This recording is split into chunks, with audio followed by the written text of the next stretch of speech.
Welcome to the very third episode of the very second season of BriightCast. And what have we got this week, Jess? This week, we're looking at why your marketing content isn't working. We run through areas that could be just letting you down. That could be how you're creating content or how you're distributing your content. But it's just not getting the results that you're after. But we're going to point these at them and help people overcome them, right? Yeah, that's the aim. That's amazing. Oh, guys, it's great to be back, right? Yeah, I'm excited. We're 3 episodes deep. I just keep sniffling, so I'm pretty ill. And listeners, I do apologise in advance because you might be thinking, these guys sound ill as shit. We'll do our best to get rid of those snuffles that I'm going to be doing throughout. That's an editing task. Try and edit out our sore throats. Yeah, I mean, I'm not actually ill, but I caught COVID for the first time the other month. I've got a sore throat, and I'm hoping it's like when everyone's like got a sore throat and they're like, yeah, I'm cool, gravelly and sexy. I'm hoping that vibe comes through now. Yeah, I think I just sound like the professor from Simpsons when I get a bit ill. Hey, all right, so the compression and expansion of the longitudinal waves cause the erratic oscillation. You can see it there. Good glavin'. And today's topic is why your marketing content isn't working. And we're running through a few of the typical things people are doing wrong. Yeah. Dare I say that we might have done wrong in the past, a distant past. I just want to say right now, the topic is why your marketing content isn't working. If you're a client of ours, you can stop listening. Yours is working. Okay. Don't worry about your content. Yours is working fine. Okay. This isn't for you. No. You guys are smashing it. No. In the interest of balance, you guys, you're all how to do it right. And now we're just addressing how, to avoid doing it wrong. Yeah. Just in case you think we're like coming clean about stuff. Yeah. It's not a confessional. But before we jump into that, what have you been on this week, Drew? This week, balls out in the bath on this one, Lynn. I'll be honest with everyone. Not been a great work week for me because I'm expecting my second child. So I've been out and about, going to little hospital appointments and stuff with my wife. And he's late. He's late, yeah. Yeah. But hopefully by the time this pod airs, he'll have joined us. Yeah. And he'll be an avid listener.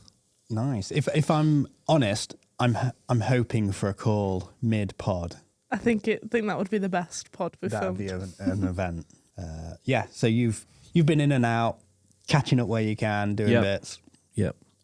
I've been picking up some of that slack with projects I haven't really been on, trying to get up to speed on them to keep them going. Suffering a little bit from something we mentioned in a previous podcast, which is project drag. So we're trying to combat some of that. Yep. We just got a few where it's a bit, we're waiting on feedback through committees and levels and things like that. Which is always the best way to get feedback. You want to get feedback from multiple levels, multiple people. If it's a big organization, get everybody involved. Yeah. If the best way to do it is to get one set of feedback, wait a week, and then ask more people feedback on the previous thing that's just been fed back on. It's the best way to get feedback. Yeah. Fun times. Obviously, guys, it's not. It's the worst way. Just in case anyone was thinking, these guys don't know what they're talking about. Yeah. We forget. This podcast is meant to give people some marketing value and tips they can do. So ignore that or actually remember it and do the opposite. Yeah. Sometimes, guys, we get lost in a sarcasm, which is a sarcastic chasm. But aside from that, I've been doing lots of analytics work for some new PPC clients.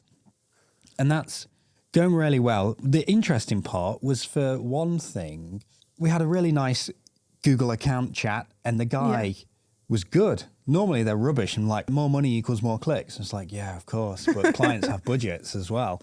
But this guy gave some really good stuff. But particularly he advised on one account because of the amount of keywords, which was unavoidable. It was sort of, we want low cost clicks on these like area of questions, but we're not as bothered about over here.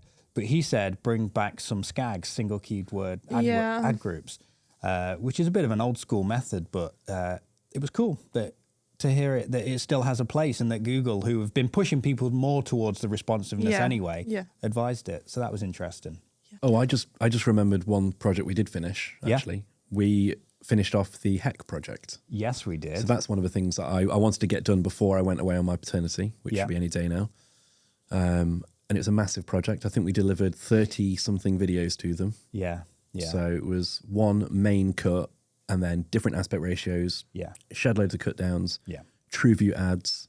Yeah. Spotify ads. There's a great strategy in place for executing and delivering all of those things and getting them out there, which is great, which is going to come up later in the topic. Yeah. You know, all pre-planned. They've got content for days. Yeah. It's wicked. Weeks. Go check it out. Months. But Jess, what have you been on? Our most recent client that we've onboarded over the last couple of weeks, we've been enhancing their logo and their branding with the design team, but we've also been looking at their website and just nailing down the funnel for their ads. Yeah. They came on board initially for ad work, but their landing pages aren't fit to perform necessarily. Yeah. They're performing well, but they're sort of targeting the wrong persona. And to sort of level up their business, they need to adjust where they're positioning, adjust the ads they're running, and just create the right business and the right brand for the persona they're targeting. Yeah, they're in a specific industry where I think you see a lot of companies, flash in the pan companies that pop up, take loads of stuff and then disappear, but they've actually endured, they've been going 14 years, but everything just feels a bit dated on there. Yeah. And it feels like they could be mistaken for those flash in the pan type of people. And they're much better than that. So they just need to start showing it. It's also the type of business that you need to build trust from the offset. Yeah. So as soon as you land on that website, there needs to be trust there. Yeah. And having an outdated website with outdated photography and copy on there and everything, you're just going to click straight off it because you need to be able to trust the business you're going into work with. Yeah. And we did the right thing. I mean, it feels, or it could be seen as a bit of an upsell to say, oh, well, let's improve your branding and your website and everything. But it's not. We just know if we'd have just turned on their ads, done great ads, we'd have got loads of relevant traffic, we'd have targeted, but they just wouldn't convert how they should be doing. We tackled that customer journey throughout, which is a good thing. So we're increasing their quality. And that's really, in our main topic, the first point I want to talk about. So why marketing content isn't working. Quality does matter, doesn't it? We see a lot of companies. So it came to mind recently because someone contacted us and it was regarding doing their own podcasts. Now, I love businesses which follow like an 80-20 rule or whatever you want to call it, but it's where you do 80% of the stuff that's generating results and you experiment with the 20%. Yeah. But it's also about matching the quality with your brand and matching the quality with the ambition you have to grow the business. So say if you're a startup, but your ambition is to be a company turning over several million a year and you're filming rough and ready content that's not right for the business, you're then not going to attract the clientele that you need to then grow your business. Yeah. Or if you're a small business that always tends to be a small business, like maybe a cafe at the bottom of your road or something, you kind of expect the content to maybe be a little bit more rough and ready, the clientele you're after, it's just showing your business. Yeah. But it needs to match, one, which we'll talk about a little bit later, the persona you're targeting, and two, the image your brand is trying to portray. Yeah. You can have, like we spoke about a minute ago, you can have the right logo and the right feel on your website, but then if you've spent, say, 20 grand on your website and you've got a video that you spent £200 on, it's not matching the quality you're trying to show. We see it quite a lot, and it's frustrating when clients will come to us, or potential clients, I should say, and they've spent $500,000 developing an app. They've built a whole business around it. They're already getting contracts, high value contracts that use this app, but they're like, oh, they're trying to knock you down on the budget for a promotion video from, not a huge budget, but they're like, we've got a £2,000 budget for this. Mm. Yeah, I think jumping off from that reminds me of a client we had in the past who they kind of aspired to this kind of like £17 million a year turnover. Yeah. They wanted to take on some proper industry giants, but for their ads, they wanted to invest something like £200 as like a little dabble to see what would happen. It was never going to work for them. No. And I think all of these points that we have on why your marketing content isn't working for you, they're all connected. Everything's interconnected. Yeah. Everything plays onto something else. And I think that one goes into the lottery ticket. Yeah. But yeah, it's the idea that they're basically just playing the lottery with it. So it's people wanting to invest for bare minimum. They could be wanting to invest for bare minimum amount of effort, which takes you into that first point. Do you know what I mean? They're trying to put like the bare minimum into something to get the most they can possibly get out of it. Yeah. And the thing is, you have to invest to get something out of it. Yeah. Not necessarily money, but time and planning. And it's just about thinking about why you want to do this thing. So if you're wanting to do that, like really understand. My example was podcasting, but yours was ads. Really understand why you're wanting to go in there, what you're wanting to get from it, because that'll help you commit. Like, is it something I can really commit to with this avenue? So I would disagree with when you said it doesn't necessarily have to be money. I say it does have to be money, but it has to be money equal to effort, equal to time. Yes. Because I see it as like a Venn diagram of time, money, effort. Yeah. And when you've got all three of those, the center point where they all converge, that is the best.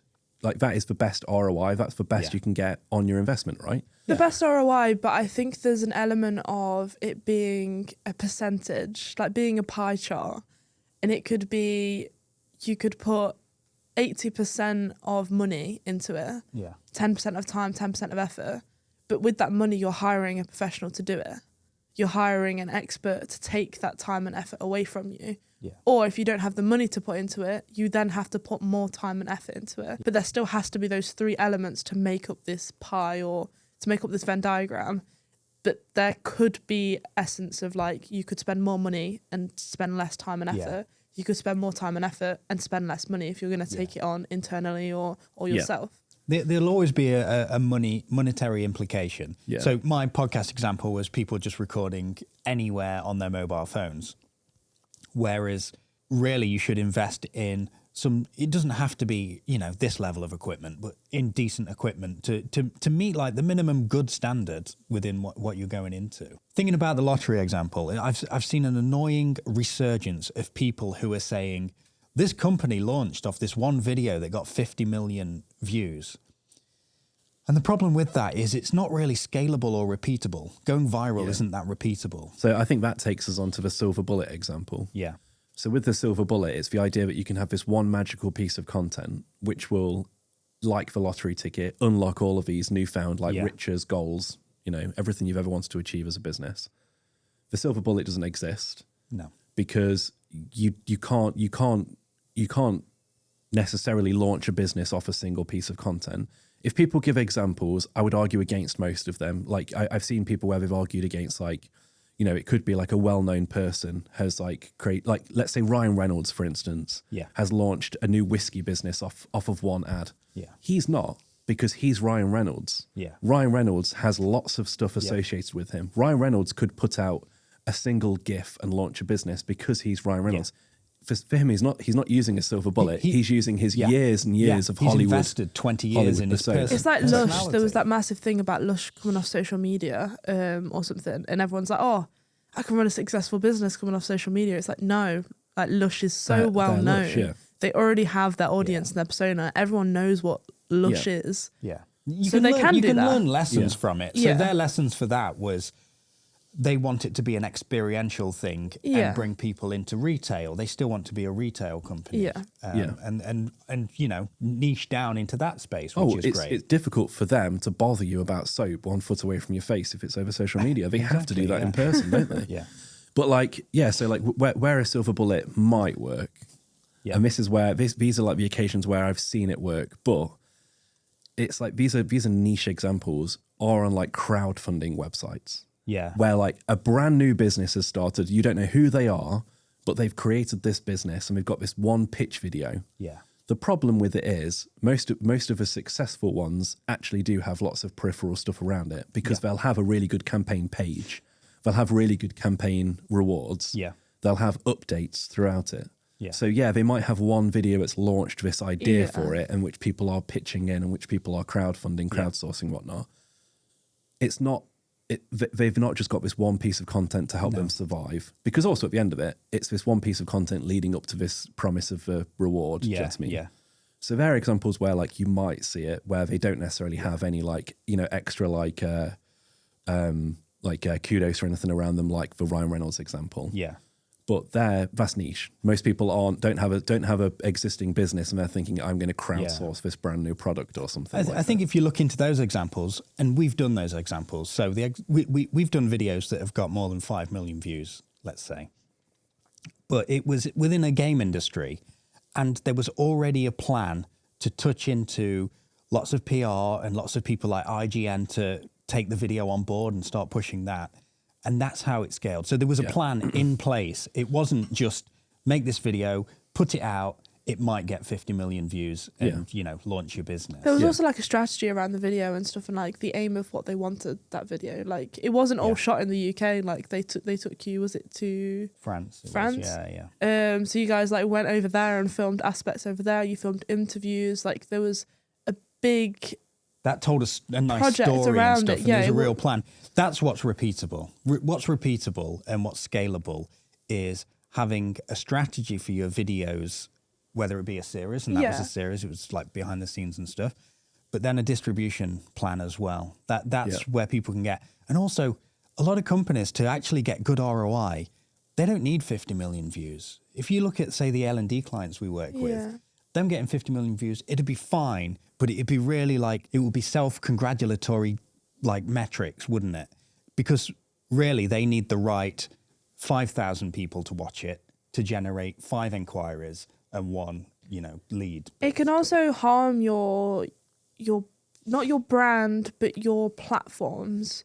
So someone came to us recently where they've had a lot of that, where the majority of the people engaging with their content are people similar to themselves. Yeah, good engagement rate. Yeah, or competitors, but not actual or clients, And their whole LinkedIn feed is full of this now. Yeah. And we're trying to work around this and sort of not dig them out of the hole, but kind of raise their profile with people that are actually in need of their services and their actual persona. But once you're kind of in this hole and in this you're in this situation where your whole platform is full of this. Yeah. So the client thought they sort of hit the riches and they were having all of these vanity metrics sort of skyrocket, but it wasn't actually having any benefit to the business. It wasn't generating them any leads or anything like that. Yeah. Yeah. I like to refer to that as people hitting the jackpot, where they think they've hit the jackpot with all these metrics, but they are just vanity metrics. So actually it's just put them in this kind of like vanity hole that they need to kind of climb out of and realize that they've not hit the jackpot. They've hit the jackpot. They need to get out of it and have content, or at least market the content in a way where it's getting them meaningful results. Yeah. And if people are in that hole, there's a way of leveraging that audience to promote your stuff and increase awareness. But you just need to shift the messaging and make sure, your actual potential end clients get the right message. Yeah. I think as well, the jackpot kind of bit takes us on to the masturbating content. Yeah. And for that, to be clear, that's master as one word, and then baiting as if you're trying to bait somebody. Okay. So that's what it is. Master baiting content. I'm less interested, but I just don't want this. I just don't want this clipped out of context. Okay. Oh, it's definitely being clipped out of context. But for it, obviously, the name as well is to be a bit clickbaity. Yeah. But it's this idea where, again, going back a little bit, but people create lots of content, and it's purely to do that. It's purely to create this kind of like clickbaity content that doesn't necessarily give them any actual meaningful results. It puts them in the jackpot. Yeah. And it's this thing where it's just, they get all these like self-congratulatory kind of pats on backs. But yeah, we see this on LinkedIn quite a lot, where people are super self-congratulatory, where we'll see lots of like posts where it could just be people finding excuses to post a selfie, or finding an excuse to try and be edgy, where they've just found a thesaurus and they just mix some random metaphors together to try and sound super edgy. Yeah. And it doesn't do anything apart from get them these metrics, these fake vanity metrics, puts them into the jackpot. But I will say that lots of people also do it, and they do it for a reason, because that is their persona. Yeah. And I think that is like, this is where people fall into the jackpot, because they think that they've got this kind of like super edgy content that doesn't fit their persona. So it just feels odd. They might get these like random like hit and miss, like, jackpots of likes and stuff. Yeah, yeah. But it doesn't mean anything for them. It's just masturbating content, because it's content that is just there to bait out some vanity metrics from people on LinkedIn, people who lurk their LinkedIn and stuff like that, because they've seen other people whose persona makes sense to that content work well. and it is just self-satisfying content. Yeah. It doesn't do anything for the brand. It can feel like, and two people can have similar personalities, of course they can, but sometimes when you can sort of sniff it out, that inauthenticity, it's just derivative, isn't it? It's just derivative content that doesn't feel genuine to the person, or you've seen it before, so it's not disrupting anymore. Yeah, it's not plagiarism. Yeah, exactly. Multiple companies can have similar tones of voice. Yeah. Multiple companies will always have similar tones of voice.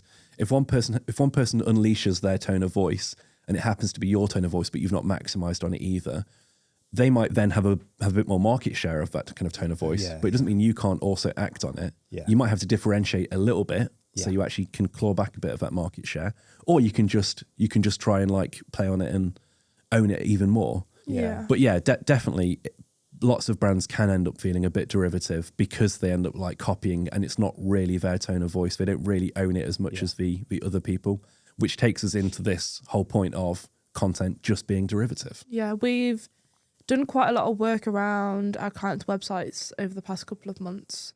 We've had some new clients coming on for web stuff, and also existing clients that have had refreshes of their website. We're also in the mix of getting our website finished. And there's been cases where we've had clients come to us and be like, we love this website, we want something similar to this. And you can take inspiration from designs. You could take inspiration from Pinterest boards and research that you do and websites that you like the look and feel of. But when we've seen in the past looking at like competitor websites, you can see where competitors have just copied from other competitors. You were speaking about it recently, Rob, where it's kind of like no one's unique because everyone's just kind of copying it, maybe one-upping it a little bit, and then the next person's copying it again, but trying to change it a little bit, where when you come in and create a new piece of content or a disruptive piece of content, you are going to stand out from the crowd because you're not just copying other people. 99% of websites are rubbish. And the reason they're rubbish is not even the design side of it. It's just the copywriting and the words they use. I think it's Mish Slade's book, and she speaks of, it's just everyone's just copying off everyone, and a copy of a copy just gets worse and worse in terms of the quality. And you just blend as well. There's nothing unique or new about it. And it's really challenging because there's a lot of websites now. So to stand out, you want to be, different, but you've got billions of iterations to work on. But it's about bringing it back to you, your business and your brand. And if you like something, that's great, but understand what you're actually liking about it. And then ask yourself, what's our version of this? Yeah. So I always struggle with this because whenever I hear this kind of point, I always think, okay, you've got to be unique, but you can't be. No. There's 7 billion people on Earth. A lot of those have websites. Maybe 6 billion have websites. Yeah. Maybe. I've not done the maths. Yeah. No, there's lots of toddlers out there with websites. Exactly. But you can't be unique necessarily because somebody will have done it already to some varying degree. Okay.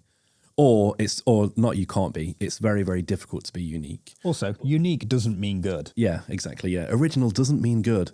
But the idea is that it's true to you. Yes. Yeah. Okay. So it's not, when we're saying about this derivative work and we're saying about derivative websites, derivative copy, because it copies other people, there's not even talking about plagiarism, but there's just this, it's just clones. We just see clones of content, of copy. It's obvious because it's not honest or true to them. Okay. Yeah. So I think that's why I always have to try and justify it in my mind, because it is just very difficult to be super, super original on things. Yeah. Obviously, you can add your own flavor into it because certain people might be, you might see disruptive companies doing marketing, but suddenly if there's a disruptive dentist, that's a unique take on it potentially. Yeah. So you can do those things. Yeah. But it just has to be honest to you. And in doing so as well, in not copying what your competitors are doing, things like that, you can actually position yourself as different. Yeah, but that's a good point in terms of not standing out, because if your persona's looking for your business and they look at 20 of your competitors and then you, if all 21 of you look the same, it's going to be hard for you to stand out. It's going to be hard for you to make an impact and for them to easily choose your business or to remember if they walk away for a week and don't make a decision now. They'll choose one at random, or even worse, it'll just come down to cost. Yeah, exactly. Who's the cheapest, not who's the best for this service for them. Yeah, whereas if 20 look the same and your website's different, if your copy's different, copy is such a powerful tool. And even if you can't spend necessarily tens of thousands of pounds on your website, having good copy on there makes a difference. Yeah. And it needs to be persona related, which takes us on to our next point of content not being persona related. Yeah. Having your persona at the heart of everything you create is essential. And that isn't just your website copy like we were just talking about. It needs to be the ebooks you're creating needs to target the pain points they're looking at. The copy you're writing on social media needs to be targeted at that level. If you're targeting directors and CEOs and you're talking like you're targeting the intern, it's not going to attract the right people. It's going to have those vanity metrics where lower down people in the organisation are going to like it. You're going to end up with hundreds of likes, but none of them are the key decision makers. None of them are the persona that you're targeting. Yeah, the marketing side of our business has to do a good job often, and we have to repeat it to the sort of execution side of the business and the content creation side when explaining, because it might be that, I wouldn't respond well to this sort of post or anything like that. But we need to remind the content creation side that the personas do. We know this from experience and our research. So yes, for your example, it's yes, your CEO might love it. Yeah. But you're not talking to CEOs. You're talking to someone who's trying to spend, £200 on trainers or something like that. But that's a great point in terms of your CEO loves it, but your persona doesn't, because many times the CEO or the manager, director or marketing manager or someone on the board is signing off on your marketing material. So they're making sure that if you have any jokes, if they don't find them funny, that they're wiping them out. The content, if they don't get it, it's not being posted.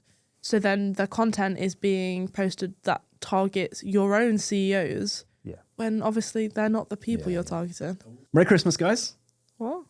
Merry Christmas. Only 2 months too late.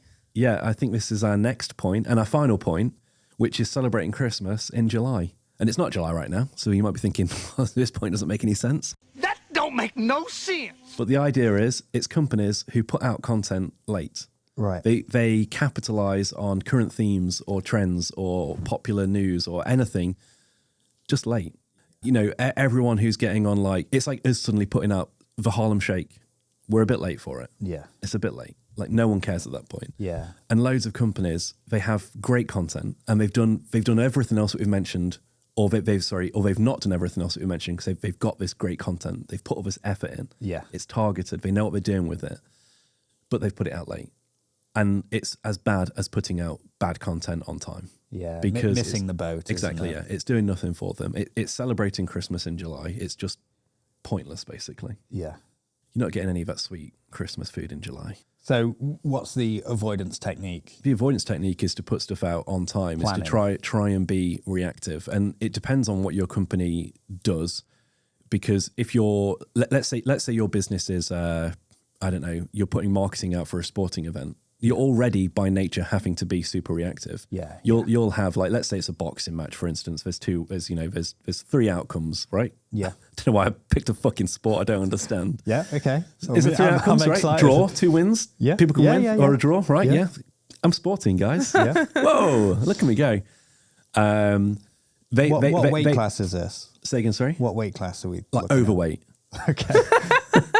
The overweight boxing category. Yeah, okay. And they'll have content for any of those outcomes ready to go. Yeah. Okay. Yeah. So they're already being reactive. And they've got a responsive team Exactly, ready, working on it. Yeah. But you don't have to be that level of reactive and responsive for another business. Let's say you are just, let's say you sell software to universities. I don't know, just a random example, for instance. You don't have to be super reactive with things, but let's say there's all of a sudden there's news about, for instance, obviously COVID massively disrupted the way students at universities studied. Yes. So something like that. You don't have to be as reactive as to get stuff out on that day as a boxing match, as a sporting marketing company might have to be. But you can still be reactive with it. If you were suddenly like releasing stuff about like how you're being like COVID safe now, it's like, you know, it's still a thing, but it's kind of old. It's old news, mate. Yeah. So it's just trying to be reactive to things, trying to get stuff out as quickly as you possibly can. To do that, you need really good processes. Yeah. So you need like things in place to make sure you're going to get this content out in time. You need to be able to look at your calendar to see what your capacity is. So if something springs up, you might just be able to be like, well, I can't pull anyone off these projects.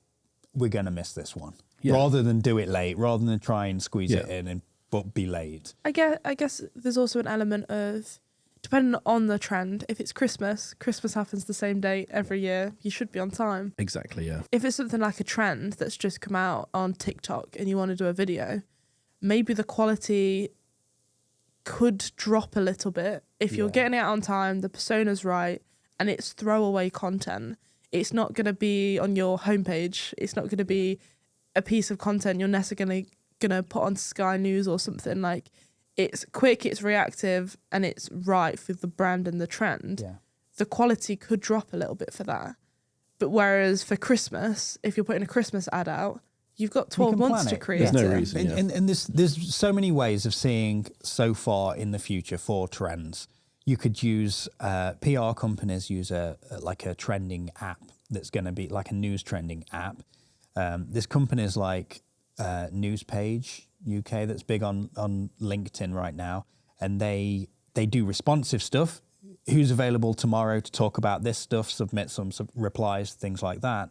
But also a week down the line or 2 weeks down the line, you just know events are coming up or the news feed is spiraling on it. So you could get on those trends with the, by spotting the opportunities and having processes to look out for those as well. Yeah. And also, again, like I said at the start, everything feeds into everything. So if it is a current trend, you know that every single brand on earth is going to be trying to maximize on this. So do you have a non-derivative take? Yeah. Do you have a unique take on it? Yeah. And there'll be brands that just put out its constant stuff. Again, like I don't always take stuff back to COVID, but during COVID, there was every advert was exactly the same, wasn't it? Yeah. Like everything's just super derivative of those times. So can you create something that breaks out of that? And that is a massive challenge, but can you do that? Yeah. We're still talking people out of saying the world of work has changed. Yeah. They're still submitting scripts with that as the opening line. It's like, everyone knows now. It has changed. Yeah. Talk about the way it is now and go from there. So I've mentioned a bunch of different ways where companies might have their marketing content fail. Okay. Yeah. So let's just list them all out now then. And Jess, you have a list, so you might have to help me out here. But we've got the lottery ticket, which is where people just invest for bare minimum, hoping to win those kind of lottery type riches, basically trying to hit the wildest goals they possibly have with the bare minimum of effort, time, or money. Yeah. Okay, we've got silver bullet, which is a similar part to that, where it's just one piece of magical content that they think is going to cure all of their business ills. Yeah. Doesn't happen. You need to have lots of peripheral content. They've not got strategy in place for it. They haven't got the route to market for the execution and the deliverables. Yeah. So it's never going to repeat those claims. We've got persona as well. It's just aimed at the wrong people, or you have to get it signed off by CEO types who are not your persona because that's not the product or service you're selling. And so there's just a bit of a mismatch there. Yeah. You've got a quality gap where people are experimenting with things, but they're not doing enough work to actually give it a chance of success. So they get disheartened by results early, and then it just goes downhill from there. And they eventually stop what could have potentially been a good route for them. And you've got a quality gap as well. We've got a quality gap. Sorry, I was being derivative, because we also have derivative where people just clone things constantly and then things just become meaningless. Yeah, you just get lost in the mirror and nothing stands out. It's just a mishmash. Yeah, we've got celebrating Christmas in July, where people just capitalize on things well, potentially, but just late. People just do things late. Yeah. And then the final point is, don't get caught in the trap of master baiting. Yeah, basically creating self-congratulatory posts, which undoubtedly do well, but they get you lots of these vanity metrics, which don't get you the jackpot you're after. Instead, they put you in the jack pit. Yeah, and it's not, don't try and do those things that are working well. Of course, you want them to work well and get awareness. It's just make sure that the people interacting with it are those people you want to turn into potential clients. Also, an argument might be said, this is going away from a summary a little bit, but an argument might be said that you can create those kinds of posts every now and again. Yeah. And what they'll do is they might actually just like open up your network a little bit to get you those things. So there probably are pluses for it. We're not saying don't do that necessarily. What we are saying is just don't rely on it. Yeah. Don't have every single post be that. Try and give some value or some indication of what you actually do outside of just a post to try and like gain some likes, basically. Yeah. And there's definitely value in it. We have them within our marketing strategies. They just have to be within the strategy. Yeah. There has to be a reason you're doing it. It has to be in the awareness part of the funnel. Yeah. You just have to track what you're doing. Yeah. Clickbaiting works. So, if you've got masterful baiting content out there, it does work. But I think just try and think about, is it working right for you? Yeah. Is it doing the right thing for you? Are you using it too much? Are you relying on it too much? Yeah. Brilliant. I think if people take note of some of these things on why marketing content, not for anything we've done, but has failed, you give yourself the best chance of succeeding with it. Yeah. Go forth, market great. Peace out, A-Town down. Da, da, da, da. Yeah!